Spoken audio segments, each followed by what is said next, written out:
All right, let's deadlift. The chest as upright as possible.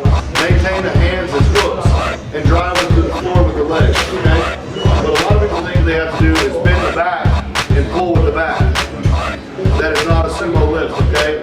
If the shoulders get on the bar, you've already diminished balance. You've already limited the amount of power that you can drive down to the floor because you're no longer pushing straight down. You're actually in a forward position. How do you think you're ever going to pull upright if the shoulders are in front of the bar? So if you're pulling sumo, it's very, very important to learn your setup properly. And one of the things I'll actually do with athletes that are inclined to pull sumo is usually I start them out at a 4-inch block. And I have them get the upper portion of their body correct, and then they just move their legs. And then as they do the 4-inch range of motion proper, it moves down to a 2-inch, and so on and so forth. So you don't have to necessarily go straight to the floor if you're trying to learn it, okay? You can definitely modify that and move progressively towards that point. So if you want to learn sumo, don't feel like, oh, I've tried it off the floor and I can't do it. Maybe you can't do it today. You know, maybe in 6 weeks you'll be able to do it or whatever. But start with the blocks and try to work your way down. But I still prefer for beginning athletes, for the majority of athletes, the conventional pull because it is to me, whereas the sumo is more a technical lift. I would hate to miss a lift over a technical ear and be able to pull it. So for me, I try to emphasize the conventional because if I miss it, it's usually because I'm not strong enough. I try to make this as much like a jump or to rationalize moving it like a squat as possible. So many people try to use their back to really move the bar. I'm not into that. All right, slow it down. Good. Now, I look at the bar from the side. Go ahead. If the bar is moving in a straight line, which his is, that's a really good indicator that everything's probably working well.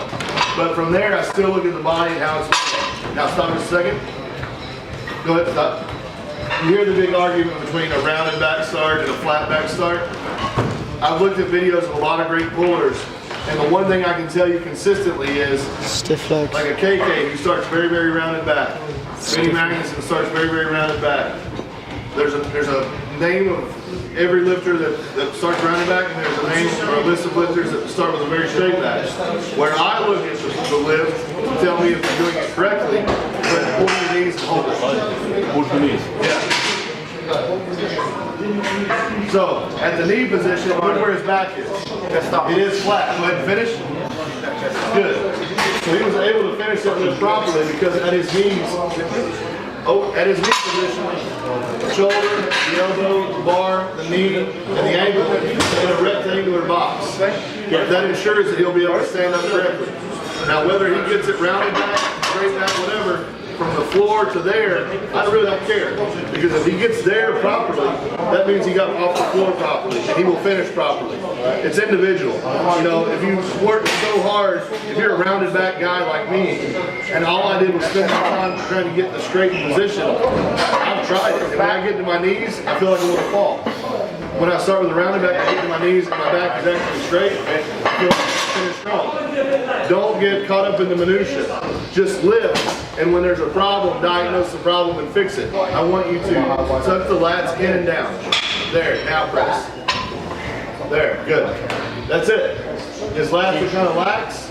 I just want them right here to push the chest through a little bit. One change, this much, perfect lift. Widen your hands out a little bit. There. Now, tuck the elbows in, tuck the lats, drop the hips, pull the shoulders back, not that much. There. Now, stand up like you're squatting.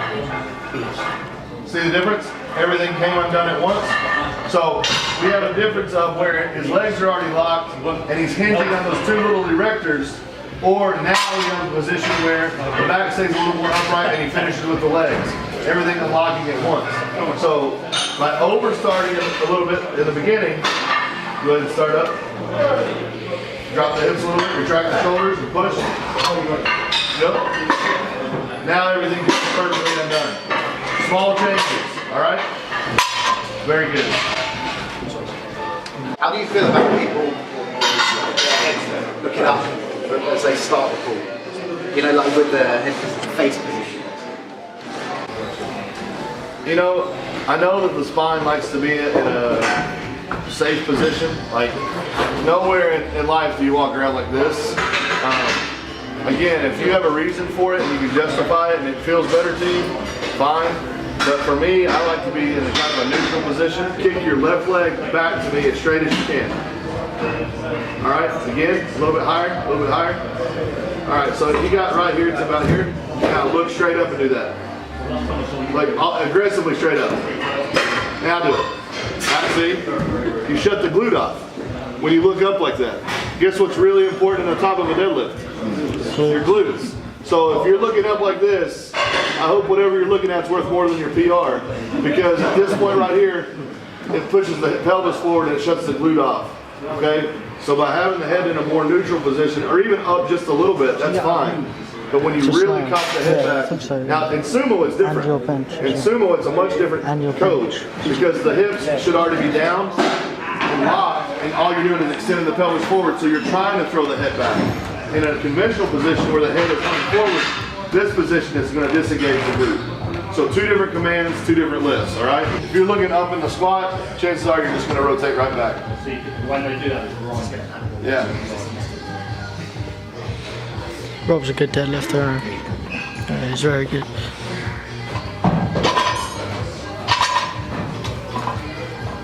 Pretty good. Again. Good. All right. Same thing again. His back is doing a little bit more of the work than the legs, so not bad. Okay. Just get back over the bar. Drop the hips just slightly. A little bit lower. A little bit lower. Chest up now. There, go. Stand on lip. See the difference? He's not finishing with the back hanging out in front of himself. Really good. So, but just like everything else, wherever you think the hips are comfortable, go a little bit to the uncomfortable, okay? Yeah. What's your thoughts on Paul's deadlifts that are like an inch off the floor, the ones like what Pete does? I mean, I've done them. I don't discredit them. You know, obviously they're working very well for him, but I have a real hard time getting my head around, like, at his level, I can get it more than I can for a beginner. For a beginner, I think you kind of have to earn, like, Dave Tate had a really good thing the other day, earn your regrets. That as a beginner, you kind of need to earn the extra exercises. So it looks good and Pete's made progress, so I'm going to do that, right? That's what a lot of people will say. But you really don't even need it until you earn it, until you've proven that you've kind of capped out your strength. Like I said, if you're not getting, or you should keep doing what you're doing until it stops working, and then you're doing other things. I would say you'd have to be highly specialized and understand your body very well to know when to implement that. That would be more of an advanced move for me. Tightness of the box, getting tight, set up properly, and then go with speed. Because you're quite speedy. Bang bang. Well, I can assure you that as fast as I am, I'm extremely tight. Because I have that idea in my mind of being like a bomb. As tight as I can be, and then I explode and radiate out. Because that's what I struggle with. So that right there, like, is a set up a go. Yeah. But when it gets heavy, I sort of go bang bang. Even at Tattooed and Strong, I was in the warm-up room, 230 kilos on the bar, and this whole training cycle, and this will kind of answer your question about doing things to make sense. I'm a fast puller. That's what I am. With this training cycle, I've done a lot more hands on the bar or straps type pulls where I have to pull from a setup position. I hate it, and I'm slow. So, but it's taught me to grind. It's taught me to pull whenever before, if I didn't have the speed, I wouldn't carry through. So it's benefited me from a strength level, but it's diminished my speed a little bit. So when I went to pull 230 in the warm-up room, I go pull it, and I pulled the 230 in the warm-up room, and Dale came over, and you know, we have a pretty good relationship. And he goes, not exactly your fastest pull, you know? And I was like, well, shit. He goes, just do what you do. So I went back over, grabbed it and went, and it moved really, really well. So sometimes, even if the change sounds like it's better, like more control, grabbing it more, I trained that way for a whole cycle, and I saw some improvement, but at the end of the day, I had to choose what works better. And I went with the grip and rep, and it worked really well. So again, for the pause pull, it's never wrong until you try it. But I don't think most people have earned it yet, if that's fair. A lot of people like to wear their belt high. What I like to do is suck my stomach in as much as I can, arch back, and kind of put it like on the lower side of my stomach. So when I go down, and because I could never do it if I set up, but because I drop and go, I push my stomach out into the belt. I drop down quickly, bruises the shit out of my hips, bruises the shit out of my stomach.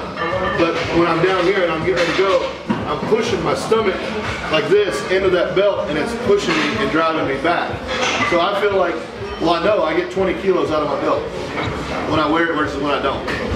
So I pulled 370 in one comp with it, and I pulled 355-ish or so without it, leading up to that comp. So, And would you try and train without that? oh, always. Because you're seeing it, even if it's a maximum pull, it's kind of like running on a hill.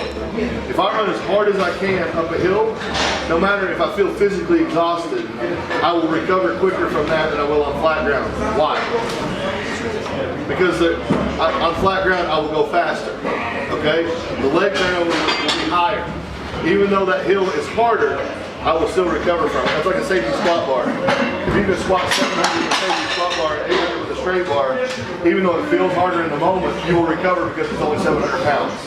Same thing if you're pulling without a belt. I feel like pulling without a belt, I recover much faster than when I do with a belt, even because the 10, 15, 20 kilos difference. Staying on a deficit about like this much, you don't want to give a deficit so much that it changes your form, but one enough to give you more leg drive and more power off the floor, force development.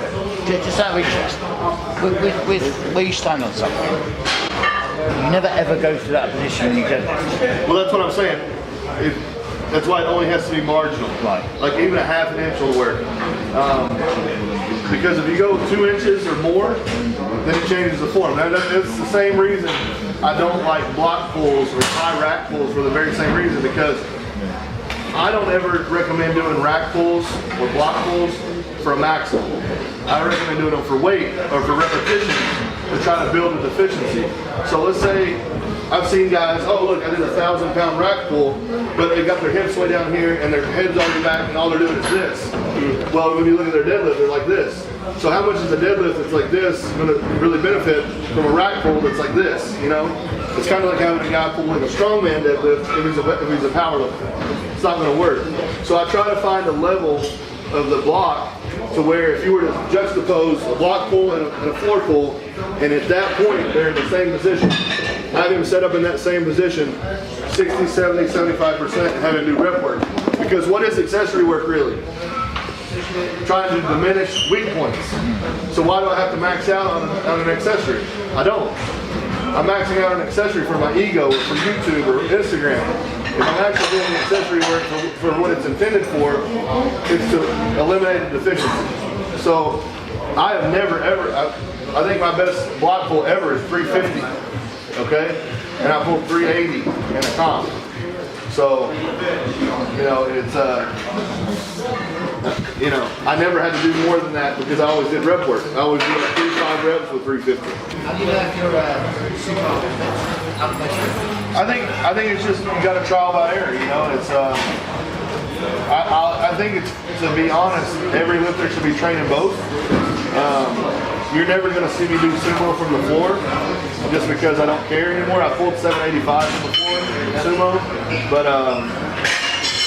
I'm doing kind of that 4 rep or that 4-inch block kind of stuff because when I go to the floor, it just wrecks my hips.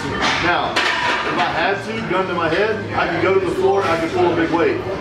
That's what I'm saving it for. It's like if somebody in a comp, if something happened to my conventional and my only salvation was a sumo, I can gut my way through that.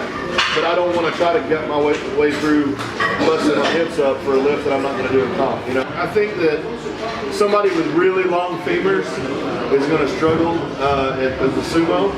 I mean, in conventional they're going to be way over their ankle anyway, but depending on the leg length total, they're going to have a better chance there. Because if you get out in that sumo position with an ultra wide stance, you're going to have to really be flexible in the hip to get the upper body right. Where you're going to see more sumo lifters be better is either equal distance between the knee and the hip and the knee and the ankle, or a shorter femur compared to the lower leg. You know, because that'll allow him a higher hip position and a better pull. Dan is probably, I refer to Dan Green, he's probably 2 to 3 inches shorter from knee to hip than he is from knee to ankle. Can I see your leg? Can you stand over there? Yeah, he's a good example for a sumo pull. So look, he's probably a little bit shorter in the upper leg from knee to ankle. So that's probably why he's more suited to sumo, because of that leg build. You're just not going to be able to jam a square peg into a round hole for some people. You know what I mean? For me on a speed day, I'll do 8 singles in under 30 seconds. So I'll pull, reset, pull, reset, pull, reset, pull. Puts about 3 seconds in between. And what I'm trying to do there is I'm trying to induce fatigue into sets. So I try to use a weight that for one set of 8 would be hard, but because I give myself 2 to 3 seconds between reps 6, 7, or 8, feel much harder. So I have to, they're slower, but I'm still giving maximum force to try to increase speed. Is that 3 seconds between resetting up or 3 seconds between No, pulling? it's totally just like pull, reset, pull, reset, pull, reset. I mean, it's not exact. It's just approximate 2 to 3 seconds. You know, like on a squat is the only one of the 3 that, like on a bench, I'll lay there and do 3 reps, racket, 3 reps, racket, 3 reps, racket. The squat is the only one where I'll actually walk away and then come back, walk away, come back. I just feel like this one needs just a little bit more dedicated setup. You know what I mean? So I have a feeling it's not going to be bad.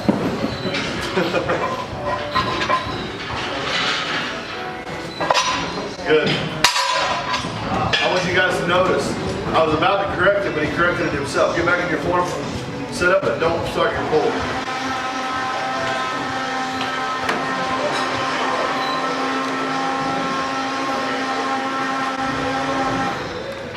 See right here, the shoulders are in front of the bar, but then he sits himself down into a position where they're perfectly in line, and now it becomes a leg drive and finishing with the back. So go ahead and finish.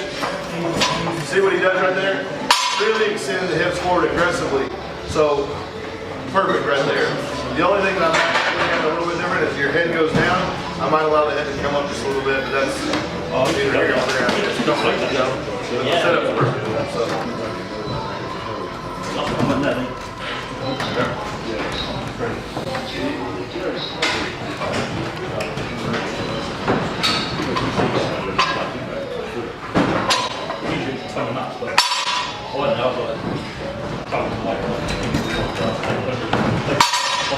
His seminar is next weekend at 10 a.m.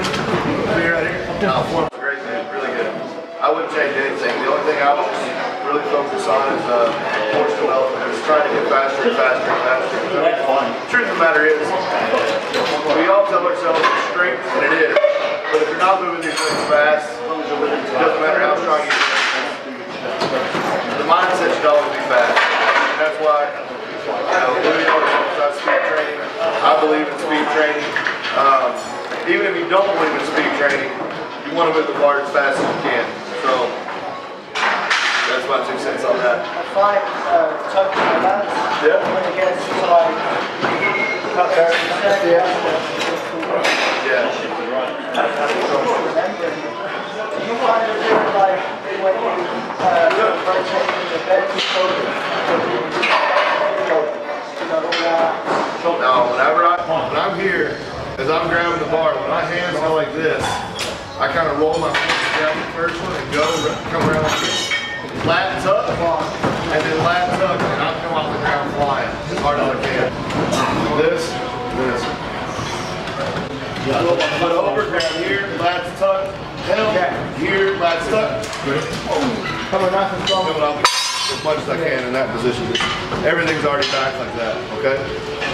What comes to your head when you're back from?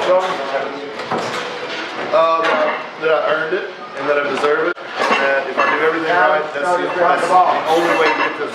The only way I'll fail is if I make a mistake. Okay? Like I said, when a competition's on the line, I might get 5 kilos outside of that window of expectation. But at the end of the day, you know, I'm not going to try 10 extra kilos. Now, we take that back. If the second attempt felt really good, and 10 kilos over my expectation was what it takes to win, I might roll the dice and try. But if my second attempt felt like it should, I'm going to take the PR. You know, at some point you have to realize that you weren't good enough that day for first place, and you have to focus on your goals. So I don't think there's any pride in attempting the weight to win, just to attempt the weight to win. I think there's more pride in handling yourself as a professional, as a champion, and doing the best you can on that day, even if that leaves the margin at 5 kilos. If it leaves it at 10 kilos, 5 kilos I'm going to try. But there comes a certain point where it's like, I won't cross that boundary. I'm just going to do my best. So, but yeah, my thought process is, I'm trying this weight because everything I've trained for told me it's there today. Just like at the competition of Catching and Strong, my heart really wanted 350, really wanted 350. But because of the way my second moved and my first moved and my training had gone, I knew 345 was the best it was going to be that day.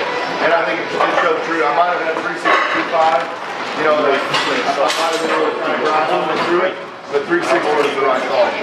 So, do I take that one for pride and maybe get it? What more does it mean? So I got a PR. You know, so does it mean more? No. I did what I was there to do. I did my best. That's all I can ask myself, you know? I don't feel an overly loud environment. I don't know. I used to be that way, but I think as I started thinking to myself, when I looked at the other top hookers, like Eddie Cohen, you never really saw him. He'd be like, come on! You know, that's about as excited as he got. My third measure for me at the Catching and Strong, kind of had some thoughts in my head. I was like, you've done this, you've earned this. All right, you're here in front of these people, don't mess up, do it right. I was like, good! And then I go, you know what I mean? It's an aggressive thing, but it's not. I saw some lifters there that maybe got a little bit outside of their head a little bit, trying to really like, you know, I feel like the competition in itself should be enough to get one, you know.